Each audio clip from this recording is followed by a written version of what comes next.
Jesus pegou toda a escuridão do mundo. Ele pegou o pecado do ladrão, do mentiroso, do estuprador, do assassino. Ele pegou o pecado de todo mundo.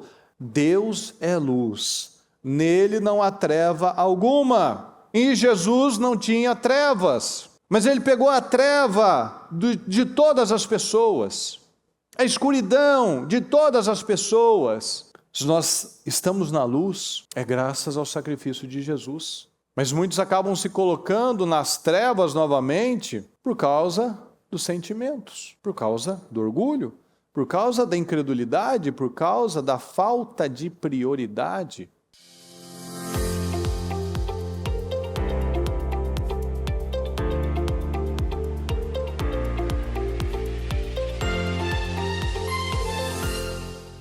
Estão ligados às suas vitórias? Você pega esse espírito, que espírito é esse? Diga comigo, eu bebo do espírito da palavra profética para 2025. O Senhor preparou o melhor vinho para a minha vida e eu estou desfrutando deste vinho em nome de Jesus. Amém, pessoal? Boa noite, tudo bem? Sejam bem-vindos. Diga comigo, por favor, Deus é a luz. Deus é a luz. Olha que coisa incrível. Aqui em 1 João 2 diz assim: não amem o mundo nem o que nele há. Se alguém ama o mundo, o amor do Pai não está nele. Pois tudo, diga comigo, tudo que há no mundo, a cobiça da carne, a cobiça dos olhos e a ostentação dos bens, não provém do Pai, mas do mundo. O mundo e a sua cobiça passam, mas aquele que faz a vontade de Deus permanece para sempre. Filhinhos, esta é a última hora. E assim como vocês ouviram que o anticristo está vindo, já agora muitos anticristos têm surgido. Por isso sabemos que esta é a última hora. Eles saíram do nosso meio, mas olha só, mas na realidade não eram dos nossos. Pois se fossem dos nossos, teriam permanecido conosco. O fato de terem saído mostra que nenhum deles era dos nossos. Então, nós vivemos um tempo onde muitos estão trocando aquilo que é mais valioso, por ambições mundanas. Cobiça, como a gente viu aqui, da carne, cobiça dos olhos, ostentação. Nunca vivemos um tempo de tanta ostentação. Então muitos têm trocado coisas poderosas, valiosas, por coisas mundanas, passageiras. E como João fala aqui, já há muitos anticristos por aí. Às vezes as pessoas ficam esperando que vai ter aquele que é o cara que vai ser o símbolo daquilo lá, mas já no nosso tempo já há muitos anticristos por aí. Porque tudo aquilo que prega, que fala contra a palavra de Deus, contra aquilo que Jesus nos ensina, que a palavra de Deus, de modo geral, de Gênesis a Apocalipse nos ensina, é anticristo. A gente vê em muitos lugares falando contra a família, falando contra estar na igreja, contra frequentar a igreja, contra ensinar os filhos no caminho. Estão sendo criados todos soltos, tudo solto. Falando contra a virgindade, falando contra a santidade. Igrejas que não se fala do Espírito Santo. Porque para falar de Espírito Santo você tem que mudar o caráter, você tem que mudar seu estilo de vida. Então mais se fala de network, de coisas abstratas, como se fosse um curso, um treinamento, ou se fala só sobre a vida financeira, profissional, e se esquecem, não provém do Pai, mas do mundo. O mundo e sua cobiça passam, mas aquele que faz a vontade de Deus permanece para sempre. Então quem é de Deus, ama Deus. Quem ama Jesus de verdade, morre por Jesus, não abandona Jesus. Mas infelizmente muitos se esquecem de Jesus, como ele falou aqui, se saíram do nosso meio é porque não eram dos nossos. Nunca foram. Nenhum deles era dos nossos. Então muitos se esquecem de Jesus, saem da igreja, fica pulando de galho em galho, falando que não vai mais na igreja porque está ofendido com alguém, está ofendido com o pastor, está decepcionado. Conversa fiada, nunca foi, nenhum deles era dos nossos, segundo a palavra. Porque quem ama Jesus não fica sem ele, pessoal. Quem ama Jesus não faz nada sem ele, quem ama Jesus não sai de casa sem falar com Jesus. Não vai ter uma atitude sem pedir direção. Eu peço, eu oro, eu consulto ao Senhor, eu peço direções ao Senhor, eu peço, Senhor, me dá um entendimento, me dá uma luz, me dá um caminho. Porque se eu amo o Senhor, eu me preocupo com o que Ele pensa. Eu me preocupo com o que Ele quer que eu faça, qual é a direção. Eu não falo assim, eu vou para Deus quando eu tiver tudo estragado, tudo perdido, aí eu busco a Deus. Não. Quem ama Deus quer estar com Deus sempre. Quem ama Jesus quer estar com Jesus sempre. Mas se eu vivo distraído, se eu não oro, se eu não peço direção, isso mostra o que é prioridade. Não tem jeito. Isso mostra o que é importante para mim. Quem tem Deus não tem plano B. Um cristão, ele nunca solta aquelas frases que vai desistir, que vai parar, que eu estou desanimado. Não, um cristão, ele tem esperança, ele tem convicção, ele fala, ele declara a palavra, ele acredita na palavra. Hoje em dia tem uma turma de desigrejados que falam das decepções com o pastor, com o obreiro, com o membro, com a igreja, com qualquer um. Esses dias eu ouvi alguém dizendo que tem muitos homens que não vão mais à igreja por causa das mulheres. Aí eu fiquei pensando, puxa vida, quanto banana. Porque as mulheres vão lá e tomam a frente, fazem assim, então, mas se alguém está tomando a frente é porque um espaço foi deixado. Mas aí tem um monte de banana que usa essa desculpa. Não, agora é só a mulher está fazendo isso, claro, porque você não ocupou o seu lugar. Vai deixar para o macaco dirigir? Vai deixar desgovernado? Então, ninguém prega a palavra, se ninguém se levantou, como Débora. Não tinha ninguém, não tinha um soldado, não tinha um líder naquele tempo. Débora se levantou. Mas se tivesse lá, se o Lapidote, o marido dela, tivesse ocupado o lugar dela, a Débora não precisaria ter ocupado aquele espaço. Mas por que ocupou? Porque foi um espaço deixado em aberto, vago. Então, quando a pessoa quer encontrar um motivo, é o que a gente acabou de ler. Nunca foram dos nossos. Então, a gente precisa assumir, pelo menos ser sincero. Não, eu não quero Jesus. Eu preciso ter autorresponsabilidade. Então, se eu parei, se eu desanimei, é porque eu fiz isso, eu escolhi esse caminho. Foi a minha decisão. Mas se eu amo Jesus, eu obedeço Jesus. E o que a palavra diz? O que Jesus mesmo falou? Se vocês me amam, vocês obedecerão aos meus mandamentos. Então, amar é perdoar, é ter atitudes de amor, é ter santidade, é ocupar o seu lugar. Isso é amar Jesus. Eu ocupo o meu lugar, eu obedeço os mandamentos. Mas se eu paro, se eu desisto, se eu não priorizo a Deus, eu mostro para Deus o quanto Ele importa para mim. O Senhor não importa nada. Aí, como Deus não importa nada, eu perco o meu freio. Porque a única coisa que nos dá freio na vida é o temor a Deus.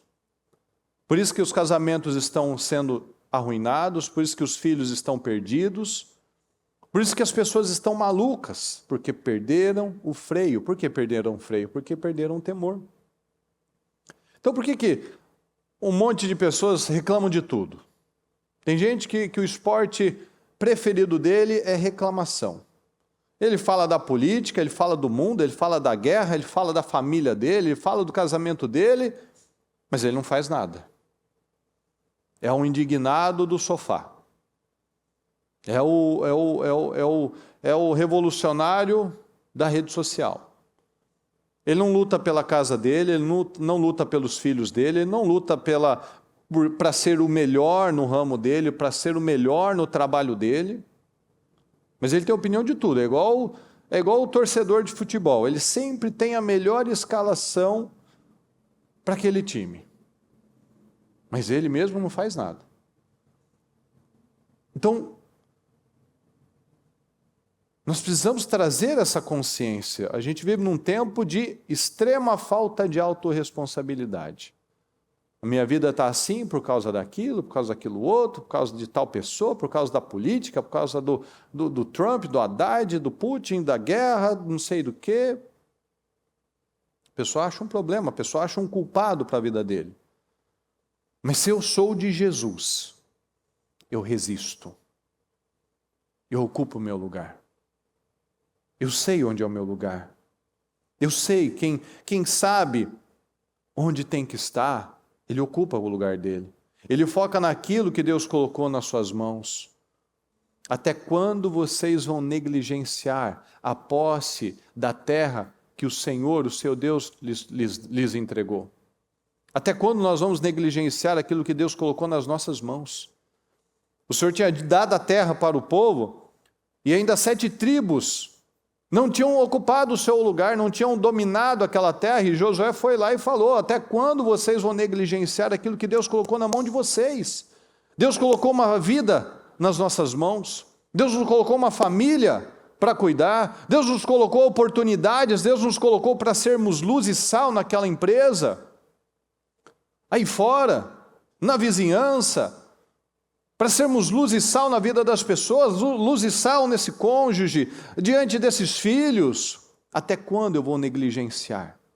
Porque quem sabe o que tem que fazer, passa ano após ano, está lá no lugar dela, crescendo, ocupando o seu lugar, avançando, contando testemunhos, vivendo o melhor tempo da vida dela, testemunhando: esse foi o melhor ano da minha vida, e o próximo ano, esse agora foi o melhor ano da minha vida, e o próximo ano, esse foi o melhor ano da minha vida. Mas quem não tem identidade, quem não ocupa o lugar que Deus colocou, passa ano após ano, e cada hora está num lugar. Você vê a pessoa está com uma mulher diferente, está com um marido diferente, está com um cabelo diferente, está numa empresa diferente, está num ramo diferente, está num lugar diferente, tudo diferente. Por quê? Porque não cria raízes. E se eu não crio raízes, qualquer vento me derruba. Qualquer situação me tira do lugar. Por quê? Porque eu não estou firmado. Se eu tenho um barco, mas não tenho uma âncora, eu vou ser levado pelo vento. Se eu sou uma árvore que tem raízes rasas, eu vou tombar. Então, enquanto eu não faço a minha parte, eu estou perdido por aí, só perdendo vida. Aí a pessoa não sai do lugar, porque ela nunca focou de verdade na cruz. Ela nunca focou de verdade no propósito. Ela nunca focou de verdade em Jesus. Ela nunca focou de verdade na mudança dela. Então ela não constrói nada sólido, porque ela vive nessa vida oscilante. Aqui em João 2:13, diz assim, quando já estava chegando a Páscoa judaica, Jesus subiu a Jerusalém. No pátio do templo, viu alguns vendendo bois, ovelhas, pombas e outros assentados diante de mesas, trocando dinheiro.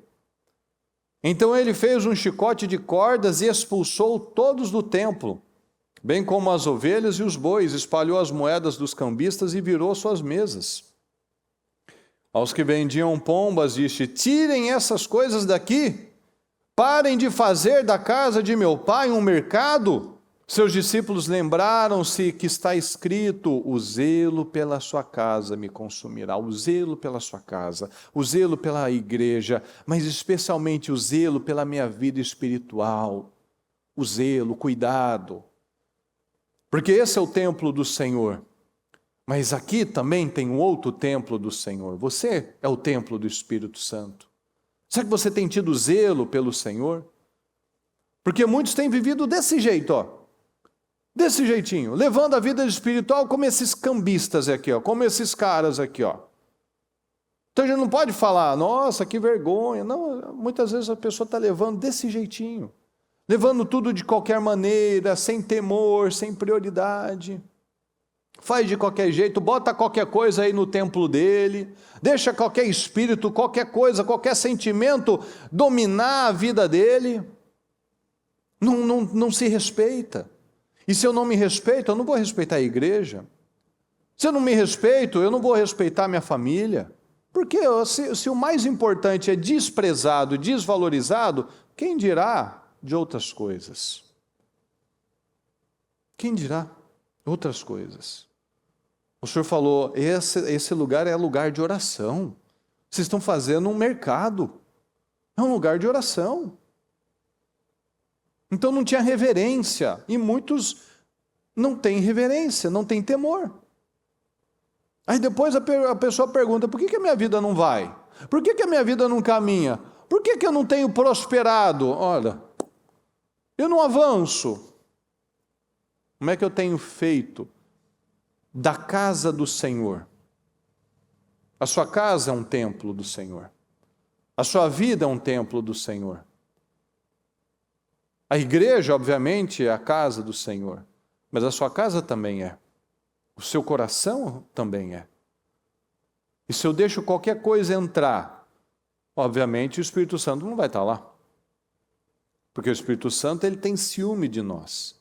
Ele não vai nos dividir com outra coisa, com outro espírito, com outro sentimento, não. Ou quem habita lá é o Espírito Santo, é a casa de oração, é um lugar santificado pelo Senhor.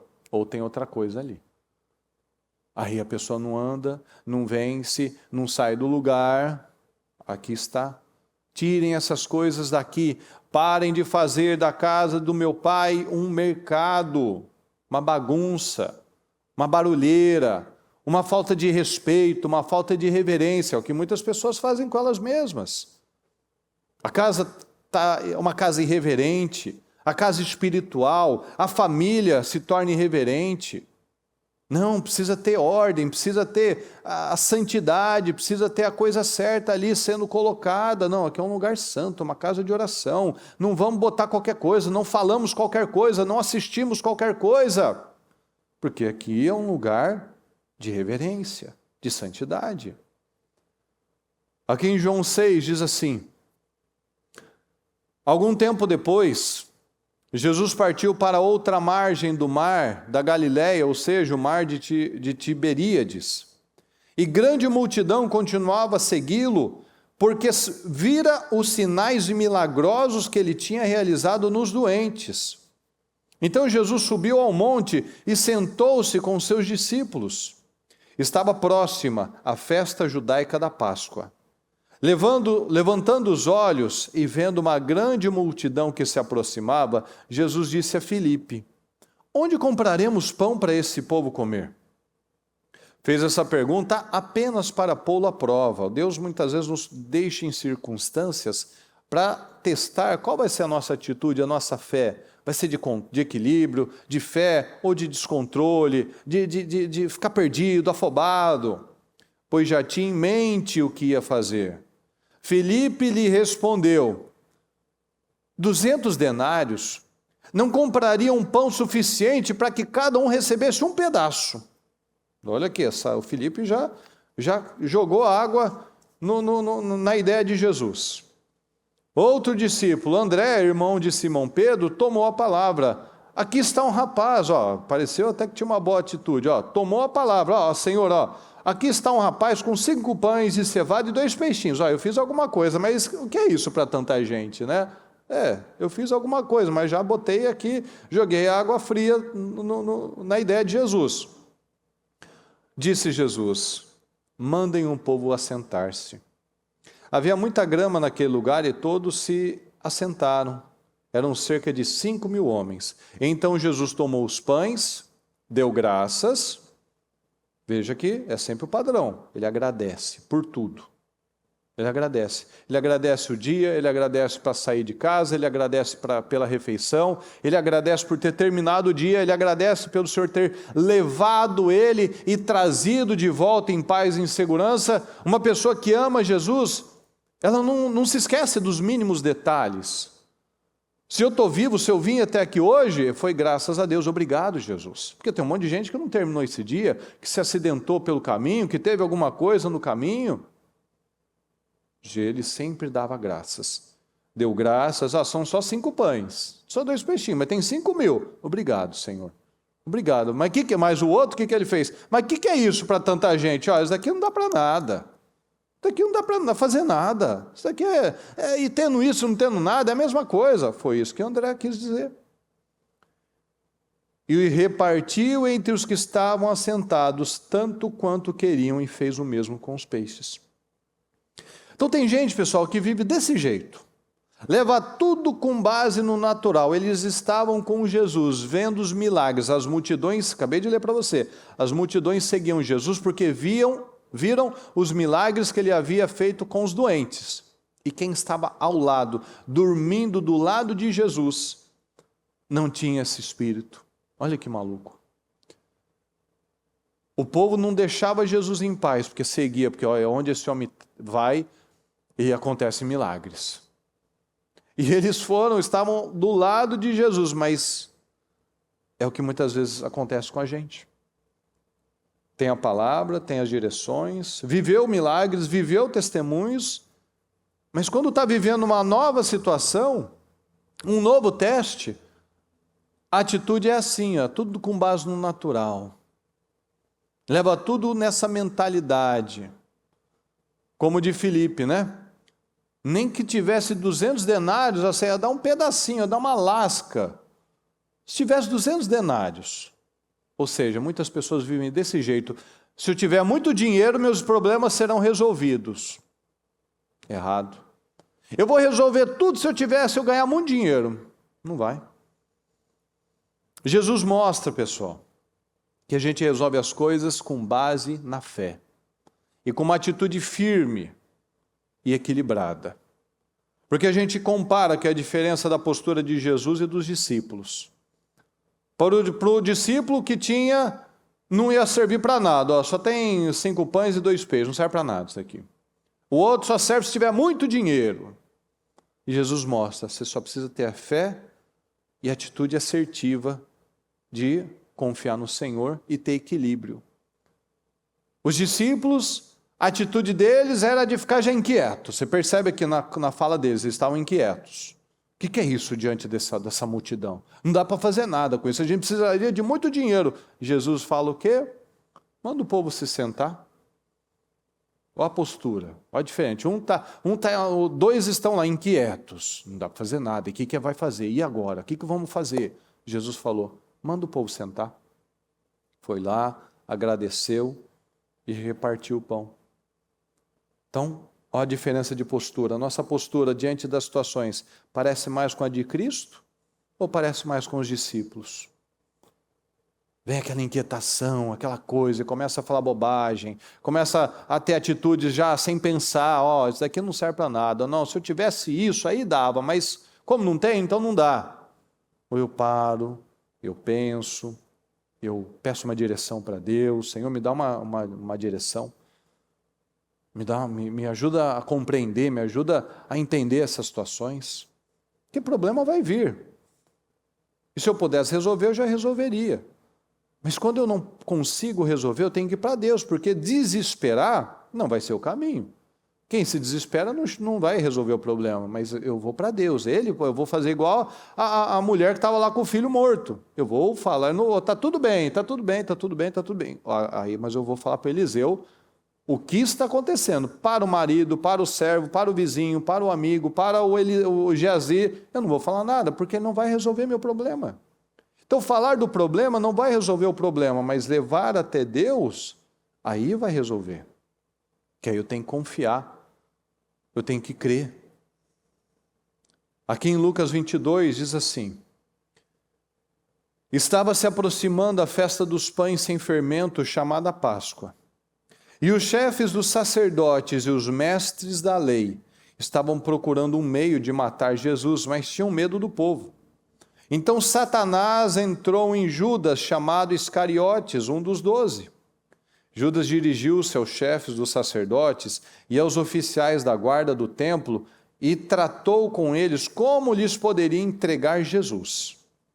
A proposta muito os alegrou e lhe prometeram dinheiro. Ele consentiu e ficou esperando uma oportunidade para lhes entregar Jesus quando a multidão não estivesse presente. Finalmente, chegou o dia dos pães sem fermento, no qual deveria ser sacrificado o cordeiro pascal. Então a gente vê aqui, estava se aproximando a festa dos pães sem fermento, que é a Páscoa. Aqui estava chegando na época da Páscoa, onde o Senhor teria toda aquela situação, o sacrifício dele. E a Páscoa, ela significa passagem. Passagem para a liberdade.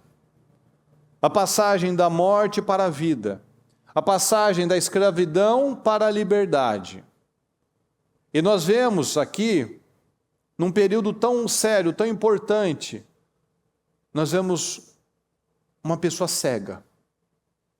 Nós vemos Judas, que não via nada, que permitiu que o diabo ele entra quando tem uma abertura, quando tem uma brecha, uma porta aberta. Então, o diabo entrou, Judas permitiu que o diabo entrasse na mente dele, dominasse a mente dele. E quando ele entrou, o diabo entrou na vida de Judas, ele foi capaz de trair, ele foi capaz de enganar. E é isso que acontece com uma pessoa que permite que o mal entre e o Espírito Santo saia. Porque quando não há o Espírito Santo na vida de uma pessoa, ela é uma pessoa que ela é capaz de mentir, ela é uma pessoa que é capaz de enganar, ela é uma pessoa que é capaz de trair, como ele fez. É uma pessoa que ela vai viver com base em sentimentos miseráveis. Judas ficava lá alimentando sentimentos miseráveis. Quando eu deixo o diabo entrar, eu vou me encher de lixo, de mágoa, de pensamentos, de dúvidas, eu sou capaz de fazer coisas que em outros momentos eu não faria. Porque uma brecha foi dada. Jesus enviou Pedro e João dizendo: vão preparar a refeição da Páscoa. Onde queres que a preparemos? Perguntaram eles. Ele respondeu: ao entrarem na cidade, vocês encontrarão um homem carregando um pote de água. Sigam-no até a casa em que ele entrar. E digam ao dono da casa: o mestre pergunta, onde é o salão de hóspedes, no qual poderei comer a Páscoa com meus discípulos? Ele lhes mostrará uma ampla sala no andar superior, toda mobiliada. Façam ali os preparativos. Eles saíram e encontraram tudo como Jesus lhe tinha dito. Então, quando eu recebo a direção do Senhor, aquilo flui. Então, prepararam a Páscoa. Quando chegou a hora, Jesus e os seus apóstolos reclinaram-se à mesa e disse-lhes: desejei ansiosamente comer esta Páscoa com vocês antes de sofrer. Pois eu digo, não comerei dela novamente até que se cumpra no reino dos céus. Recebendo um cálice, ele deu graças, novamente graças, e disse: tomem isso e partilhem uns com os outros. Pois eu digo que não beberei outra vez do fruto da videira até que venha o reino de Deus. Tomando o pão, deu graças, partiu e deu aos discípulos, dizendo: isto é o meu corpo, dado em favor de vocês. Falem comigo, por favor, façam isto em memória de mim. Ok. Da mesma forma, depois da ceia, tomou o cálice, dizendo: este cálice, fale comigo, por favor, este cálice é a nova aliança no meu sangue, derramado em favor de vocês. Então façam isso em memória de mim. E este cálice simboliza a nova aliança.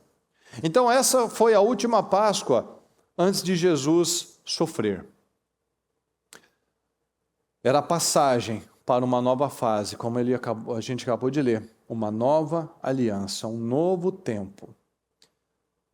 Sempre, pessoal, que a Páscoa era realizada até este momento, a Páscoa, ela simbolizava o trazer à memória do tempo da aflição, do tempo das ervas amargas, do tempo da escravidão, do tempo da passagem pelo processo, pelo Egito. A Páscoa lembrava isso, as dores do Egito, as dores de se viver no mundo, as dores de ser escravo.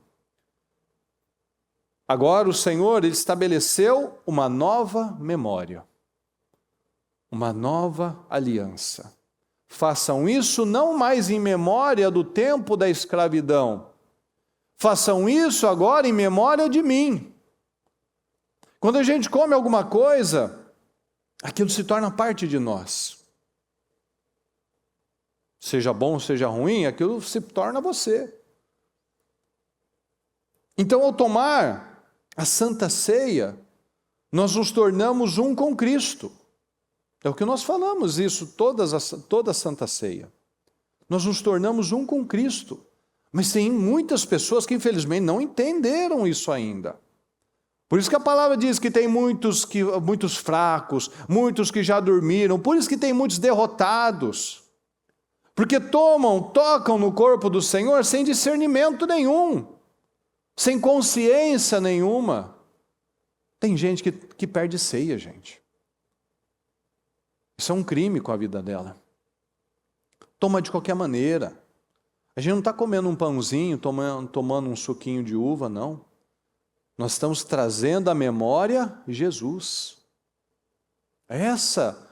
Esse é o valor. Trazendo Jesus, trazendo vida, trazendo liberdade, trazendo à memória o sacrifício dele, não mais a escravidão, o Egito. Esse foi o cálice que ele derramou por mim e por você. Então, toda vez que nós tocamos no corpo do Senhor, nós nos tornamos um com Ele. Nós nos tornamos unidos a Ele. Isso é muito forte. Isso é muito forte, isso é muito especial. Nós nos tornamos um com Cristo. Mas olha só essa segunda parte aqui, que isso é muito importante. Lucas 22, 39. Como de costume, Jesus foi para o Monte das Oliveiras e os seus discípulos o seguiram. Chegando ao lugar, ele lhes disse: orem para que vocês não caiam em tentação. Ele se afastou deles a uma pequena distância, ajoelhou-se e começou a orar: Pai, se queres, afasta de mim esse cálice, contudo, não seja feita a minha vontade, mas a tua. Apareceu-lhe então um anjo do céu que o fortalecia. Olha só. Estando angustiado, ele orou ainda mais intensamente, e o seu suor era como gotas de sangue que caíam no chão. Não era como, eram gotas de sangue. Parecia suor, mas era sangue. Quando se levantou da oração e voltou aos discípulos, encontrou-os dormindo. Quantas pessoas que estão desse jeito? Estão dormindo. Dominados pela tristeza. Olha que coisa clara, nítida para cada um de nós. Ao invés de nós estarmos lá com Jesus, orando, ajudando, orando pela nossa vida, pela nossa família, estamos sendo dominados pela tristeza, dormindo espiritualmente. E Jesus foi lá: por que estão dormindo? Perguntou-lhes. Levantem-se, orem para que vocês não caiam em tentação. Por isso tem um monte de pessoas que caem em tentação o tempo todo, porque não vigiam, estão dormindo, estão dominados pelas emoções, estão dominados por qualquer coisa. Será que nós somos capazes de fazer essa oração? Senhor, que seja feita a sua vontade e não a minha. E a gente vive num tempo onde todo mundo quer fazer aquilo que quer. Ninguém quer fazer a vontade do Senhor. A grande maioria só quer fazer a minha vontade, que seja feita a minha vontade, não a de Deus, mas a minha, a vontade da carne, é do meu jeito, não está bom, eu vou embora, não está legal, eu separo, eu não estou satisfeito, eu não converso com a pessoa, eu não quero saber. A gente vive num tempo onde ninguém não, mas poucas pessoas são capazes de fazer essa oração.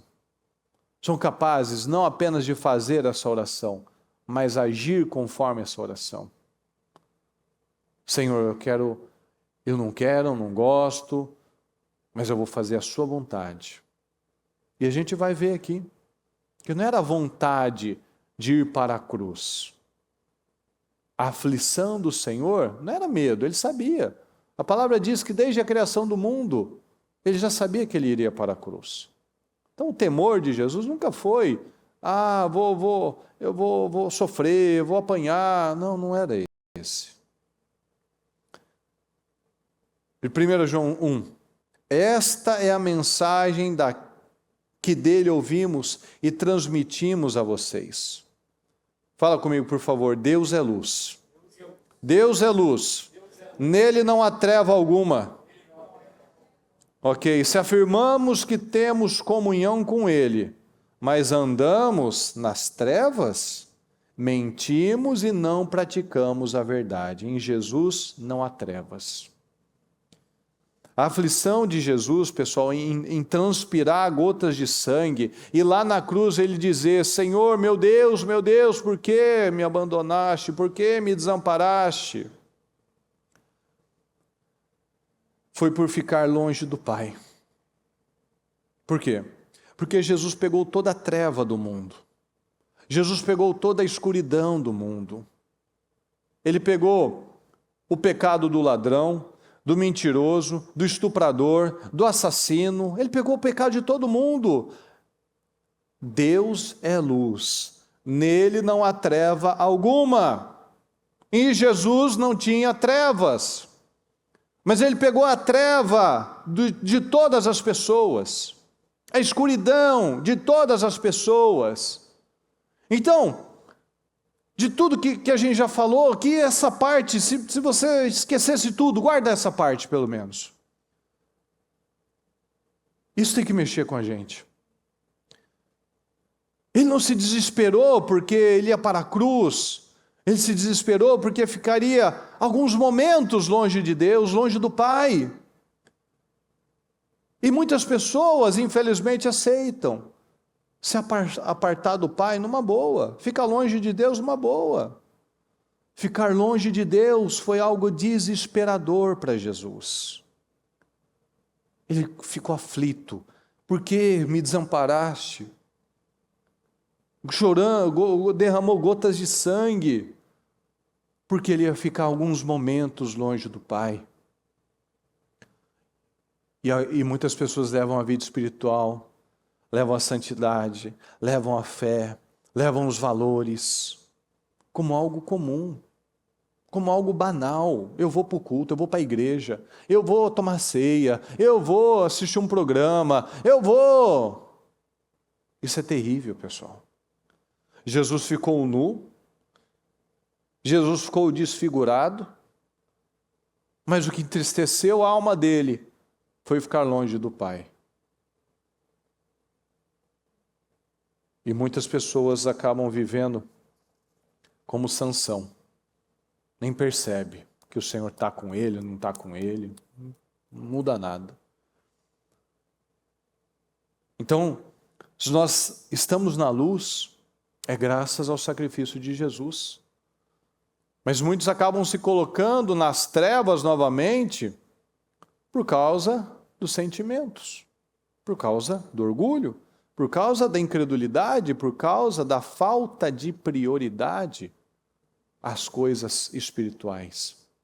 Jesus nos mostra que esse medo, ele nos mostra esse temor, essa preocupação, não quero ficar longe do Senhor. Mas Jesus, né, é o nosso padrão, no nível mais alto que existe, mas não é só Jesus, não. A gente vê Davi também tendo esse espírito. Davi, eu não quero ficar longe do Senhor.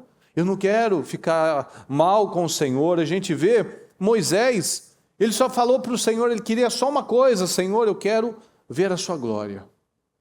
Eu quero conhecer o Senhor de perto. Abraão é chamado de amigo de Deus. Ninguém é amigo de ninguém se não tem comunhão, se não tem intimidade. Abraão é chamado de amigo. Noé alegrou Deus com o seu estilo de vida. Será que nós temos nos preocupado com o que Deus se importa? Será que nós temos nos preocupado em estar com o Senhor? Será que o nosso estilo de vida tem trazido, tem levado alegria para o Senhor? Ele tem olhado para nós e se alegrado? Em nome de Jesus, pessoal, não troque a sua vida por coisas pequenas, porque qualquer coisa é pequena se me afasta do Senhor. Nada é importante se me tira do Senhor. Não vamos perder o foco, não vamos mais ser levados por sentimentos, como os discípulos, que não conseguiam orar, estavam dormindo, dominados pela tristeza, dominados pelos sentimentos. A gente não pode aceitar viver assim. A gente fica até irritado, né, quando a gente vê, quando você assiste um filme, uma série, e vê lá o povo, né, crucifica ele, entrega, solta o Barrabás, a gente fica irritadinho, né, com aqueles judeus, né, pedindo Barrabás. Mas a gente vê, mas muitas vezes a gente escolhe qualquer coisa no lugar do Senhor. Eles escolheram Barrabás, era a figura de um homem, de um ladrão, de um bandido. Mas isso pode ser qualquer coisa. Eu tiro Jesus para ficar com sentimento. Eu tiro Jesus para ficar com alguma coisa que não vale nada.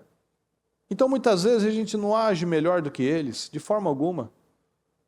Jesus tirou as trevas de nós, porque as trevas nos afastam de Deus. Mas infelizmente muitos têm voltado ao jugo da escravidão. Muitos têm vivido longe de Deus, agido igual Sansão, que não faz ideia que está vazio. Não faz ideia de nada. Então, em nome de Jesus, tome essa decisão. Afaste-se das trevas. Afaste seus olhos das trevas. Afaste seu coração das trevas. Limpa o seu templo espiritual. Porque quando eu limpo o meu templo espiritual, eu limpo o meu templo família, eu limpo o meu templo empresa, eu limpo o meu templo, porque tudo tem que ser para a glória do Senhor. Mas se eu vivo essa vida inquieta, inconstante, volúvel, eu não estou carregando o Espírito Santo. Logo, todas as áreas da minha vida vão fracassar, porque a prioridade é outra. A palavra diz que Jesus ficou deformado, que ele ficou todo arrebentado, mas a aflição dele, tanto que veio um anjo para consolar ele, porque ele ia ficar alguns minutos longe de Deus. Então isso tem que mexer com cada um de nós. O Senhor falou, façam isso em memória de mim. Essa é a nova aliança, essa é a Páscoa de vocês. A aliança onde nós lembramos o sacrifício do Senhor. Nós lembramos, façam isso em memória de mim.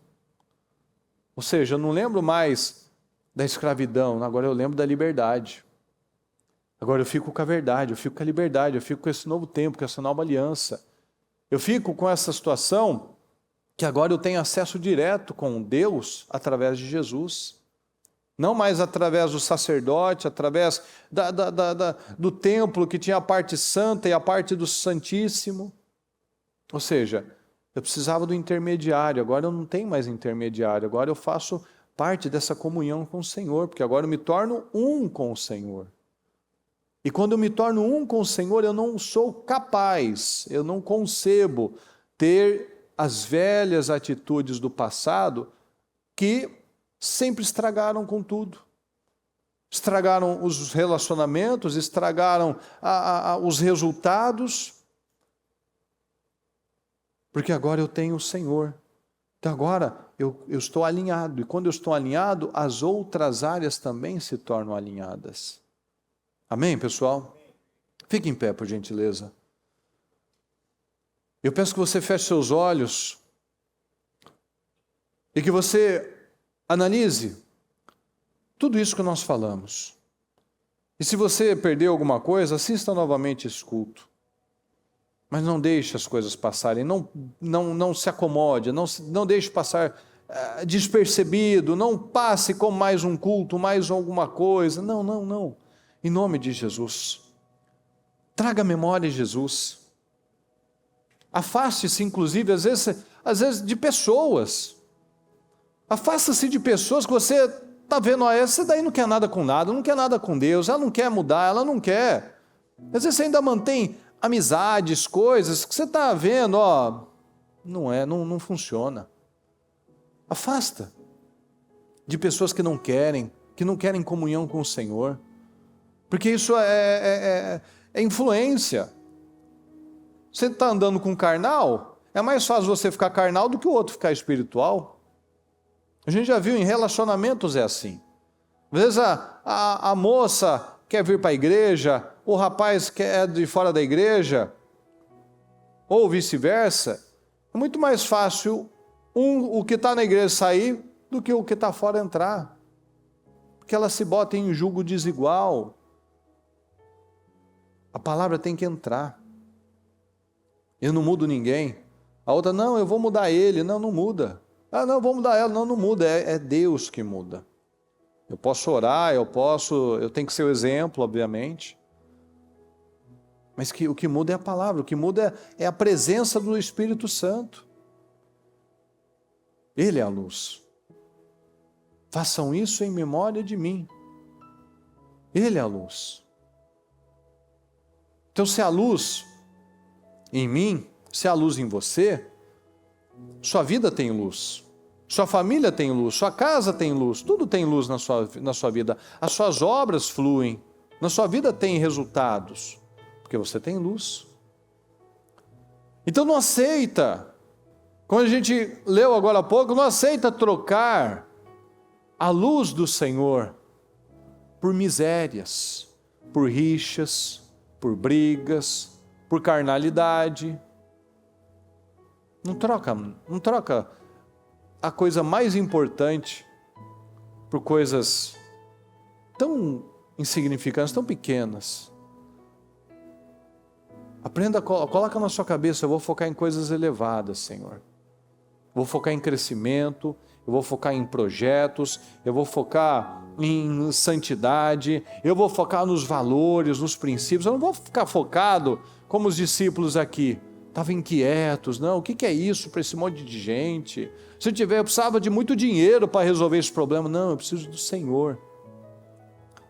Orem, vigiem para que vocês não caiam em tentação.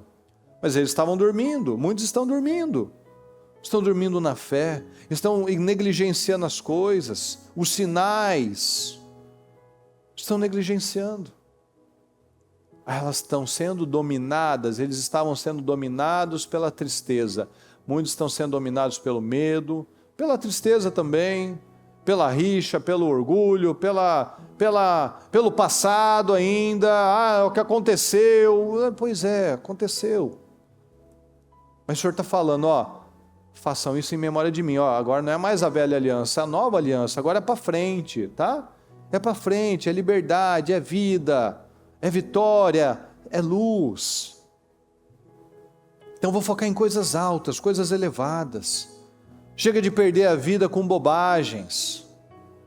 Levante-se em nome de Jesus, pessoal. Levante-se e tome as decisões para trazer luz para a sua vida, luz para o seu casamento, luz para a sua família, luz para os seus resultados, porque Deus é luz.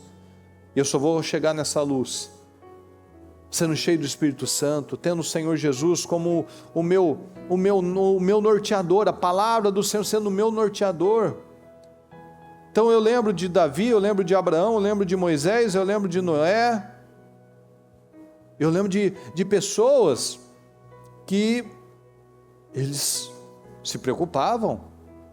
Não, eu quero estar bem com Deus, eu quero acertar, eu quero melhorar todos os dias, eu vou crescer em Deus. Então fala com o Senhor agora em nome de Jesus. Seja uma pessoa que produza frutos. Uma árvore é conhecida pelos seus frutos. Seja conhecido por frutos poderosos. Frutos poderosos. Quando nós tocamos no corpo de Cristo, nós nos unimos.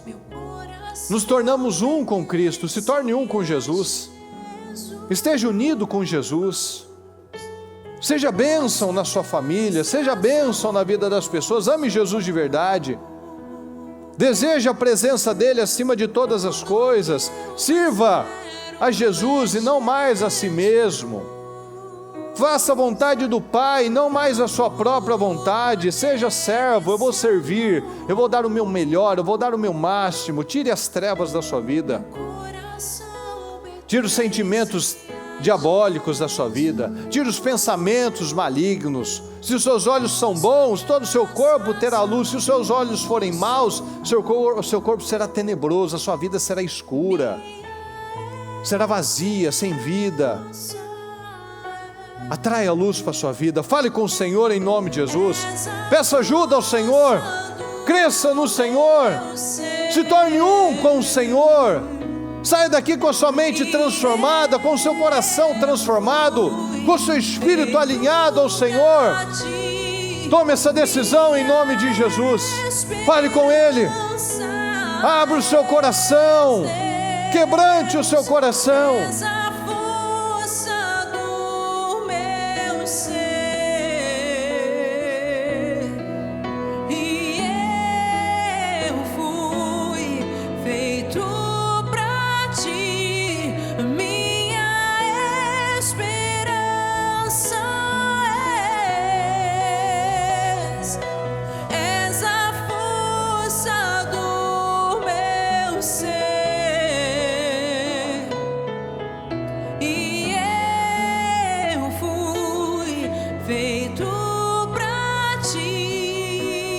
Não aceite isso para a sua vida.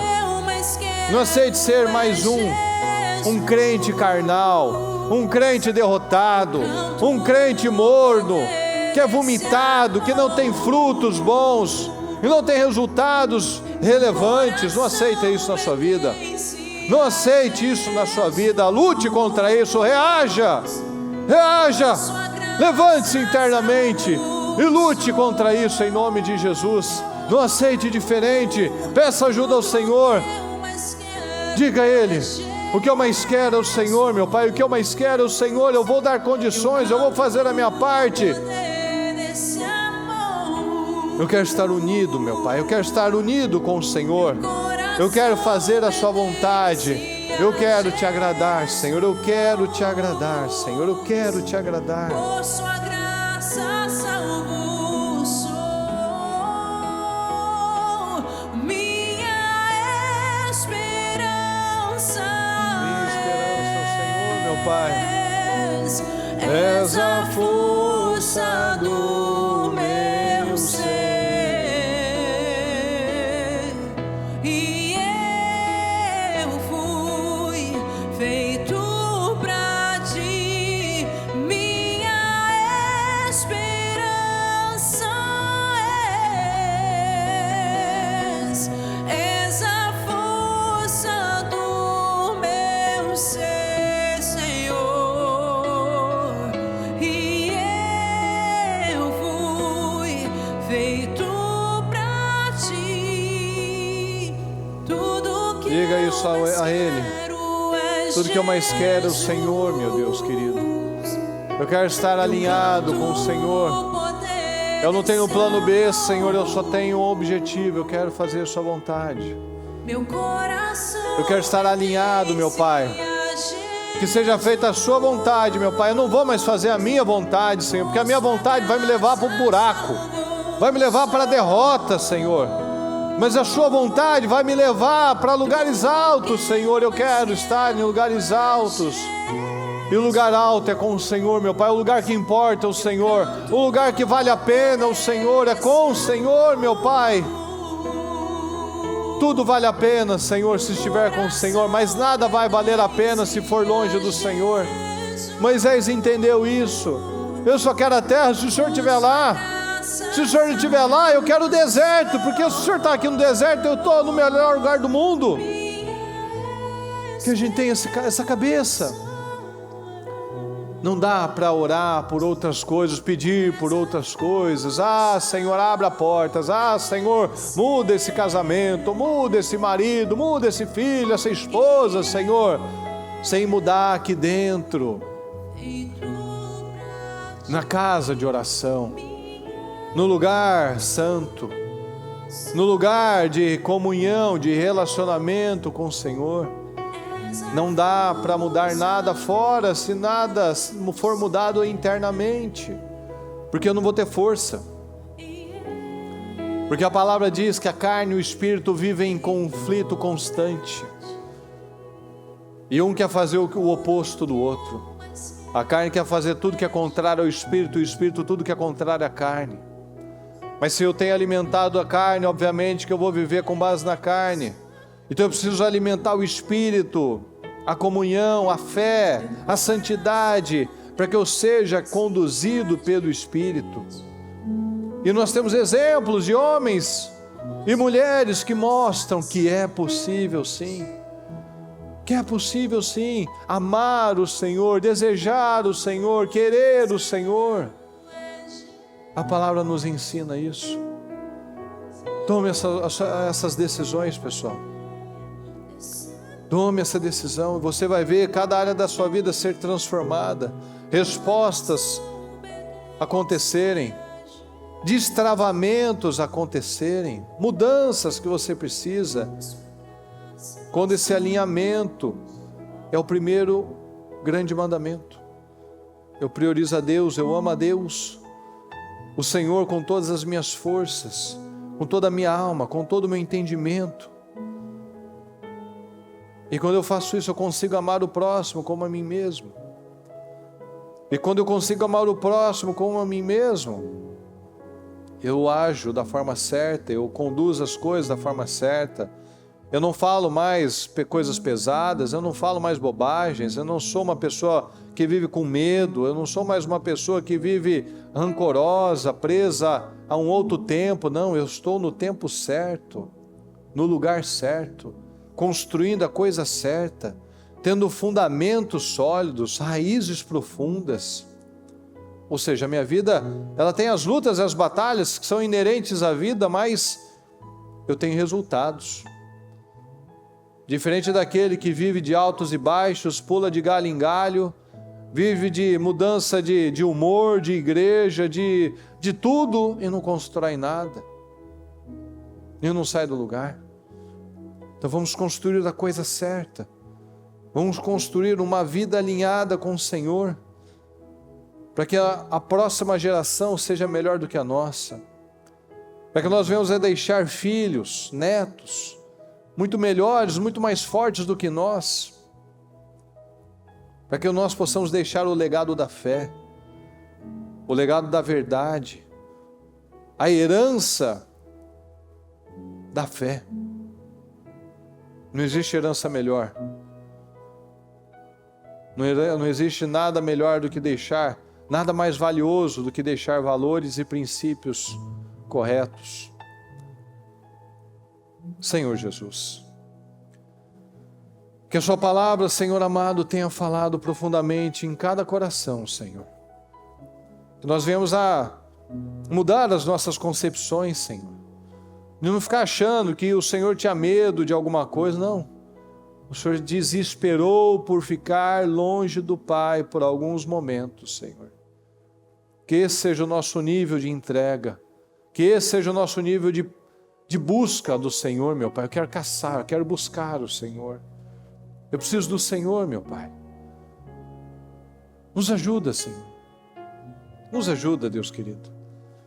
Que cada um saia, meu Pai, com sua mente transformada, com seu coração transformado, para que haja mudanças, meu Pai, eficazes, mudanças na vida, Senhor.